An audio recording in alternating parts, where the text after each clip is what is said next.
This is the Newsload.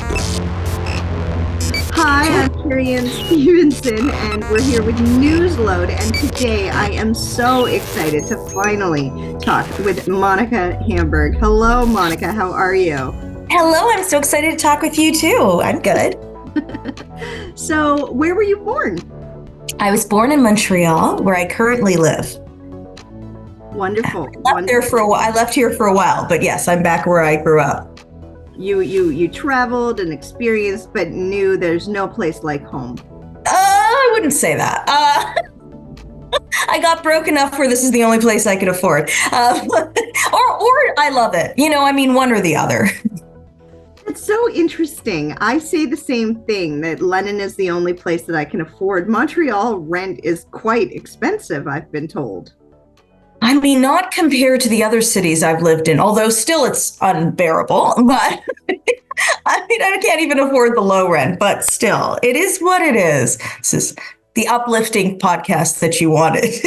Someone talking about the housing crisis. Being a struggling artist, like we all, have good months and bad months. And, this is the highs and lows of being in love with this, profession.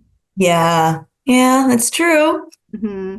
So highs and lows, big news, the Just for Laughs festival has been canceled. How is that affecting you? Not at all. It wasn't like I was in the running and they were like, I'm really sorry. This is just not going to work out for us. So I'm not affected at all. I have my own feelings about the festival, not all positive. So I am sad for, generally the economy of Quebec. Obviously, it's part of what drives people to take vacations here during the summer is this like plethora of festivals, which, we have like the Just for the Jazz Festival and a bunch of others. So this is one that's like a kind of a flagship. So that's disappointing for our city and the economy there. Mm-hmm, mm-hmm. And will you find that missing section will help you book shows and actually improve your career?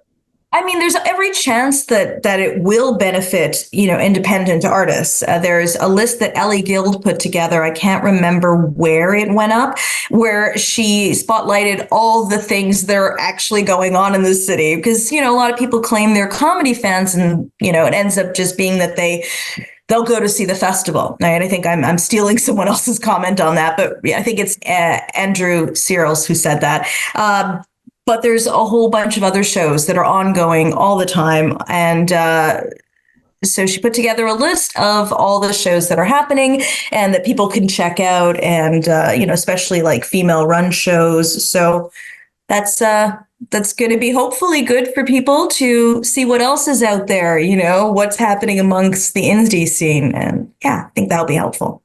Yeah, for sure. Because let's be honest, paying, thousands of dollars for an American comic to come in from a Netflix special, it doesn't really help the locals. It doesn't. And Just for Laughs in particular doesn't really pay the locals much. It pays a lot to and I understand that and it's a very Canadian thing. Americans are always the draw. That's the way our system functions in general, right? People who are famous that are Canadian are famous because they left Canada. So that is kind of how everything functions. But I think it will be beneficial for people to see, their local comedy scene and see the talent that's out there. For sure. You don't have an accent at all. You sound completely like you're from Ontario. That's interesting. Do you speak French? So I speak French badly. I made a big effort to sound this way because I went to the States when I was 20 and I wanted to sound American because that's, they even detect as an actor, because that's what I wanted to do.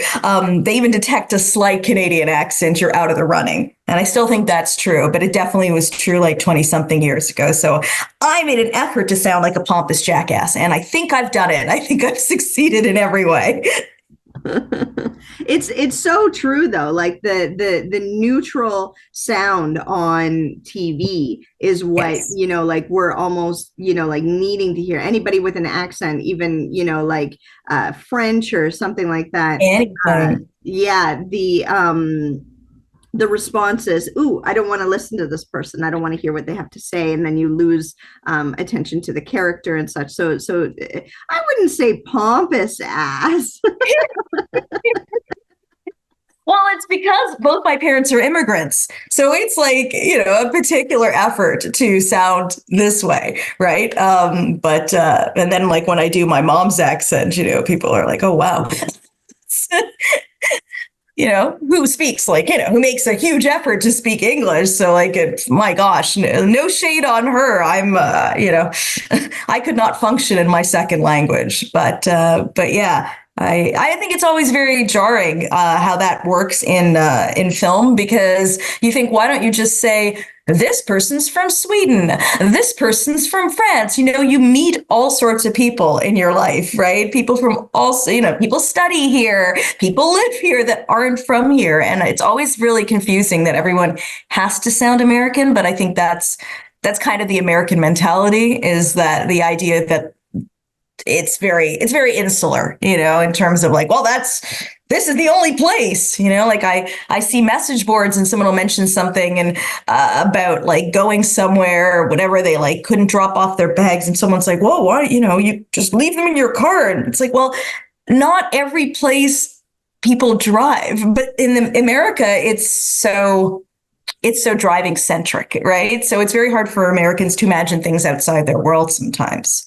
And your American viewership will hate me, but And it's fascinating because, the Boston accent is so thick, but everything else is just neutral. Unless yeah. you go to California and it's like hang 10 dudes kind of thing or whatever. Well, New York accent is very definite. Like I think a lot of states, even California, the hanging California guys. I think a lot of the accents, the Midwest accent is what they rely on, I think, for American standard. And like the Midwest, not not Fargo, the standard. Yeah, but West even newsreader. Fargo is an accent, so it's fascinating, even in the States, the different accents, but they're accepting of those. It's fascinating. Yeah.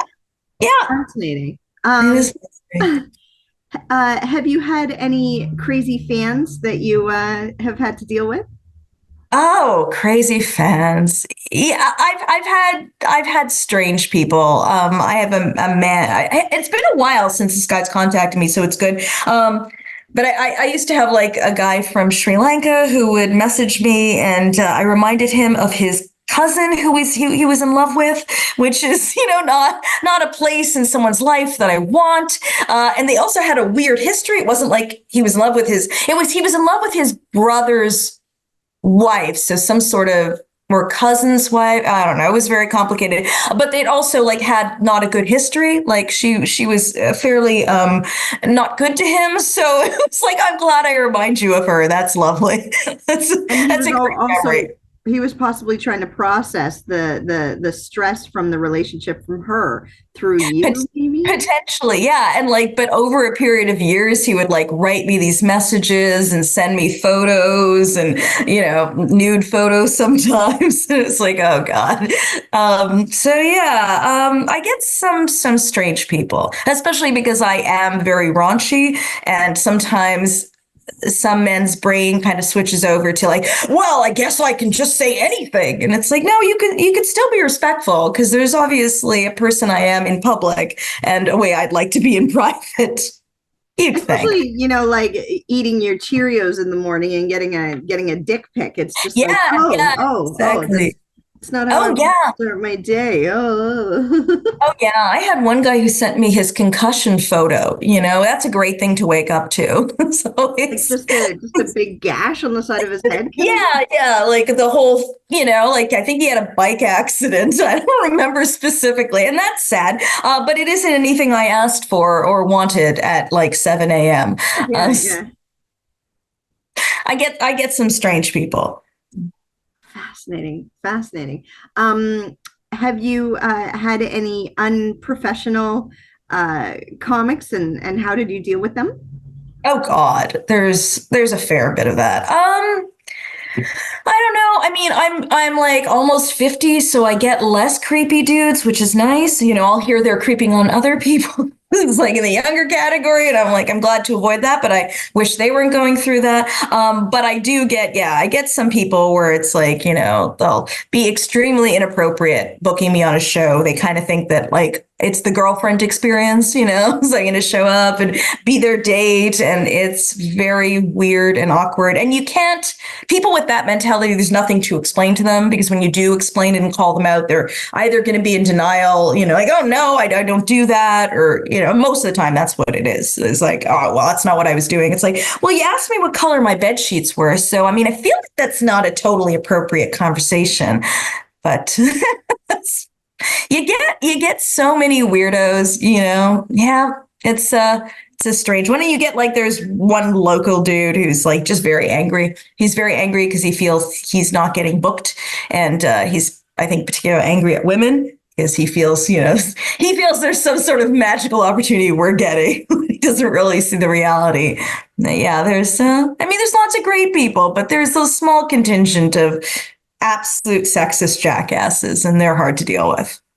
And how do you deal with it? I mean, there's obviously shows I avoid and people I avoid. I think that's almost the only way you can deal with that. You tell people to be careful of them. I run my own shows, and I will, make an effort to attend shows that, don't book people that are absolute jackasses, because that's a better experience anyway, especially in a scene where you don't get much money anyway. So why am I going to not get much money and pick the ones that are just awful? It doesn't seem like there's any real point after a while for that. The double negative. Yeah, exactly. I'm at a deficit having done it, so it's not ideal. Huh. Any celebrities that you've met that have made you starstruck? Oh my gosh. No, not particularly. Huh. I mean, I love watching comics work, and I can't think of anyone that I've met in particular, but I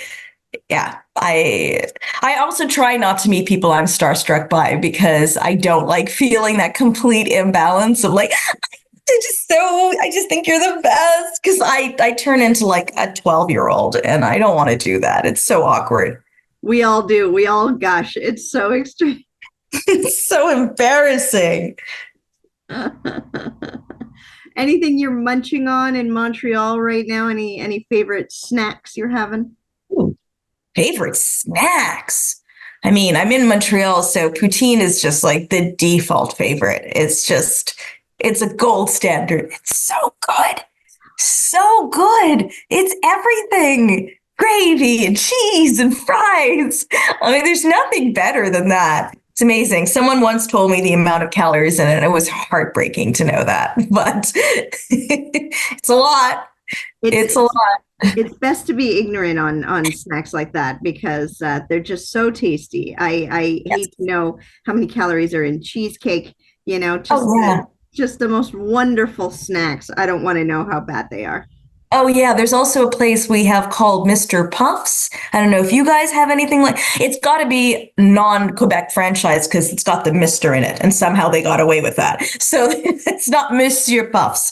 So it's got to be somewhere else other than Montreal. But it's like the Greek loukoumades, those like fried dough balls. They're just like basically a donut, but it's a ball. Like if Timbits were good, It's so just freshly fried when you get them, and it's amazing. But my friend just asked them, like, how many calories are in there? The woman actually said, it's best that you don't know. Yeah, He said that. I was like, that's fair.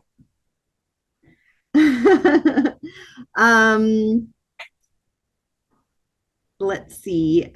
Is there anything you want the audience to know about?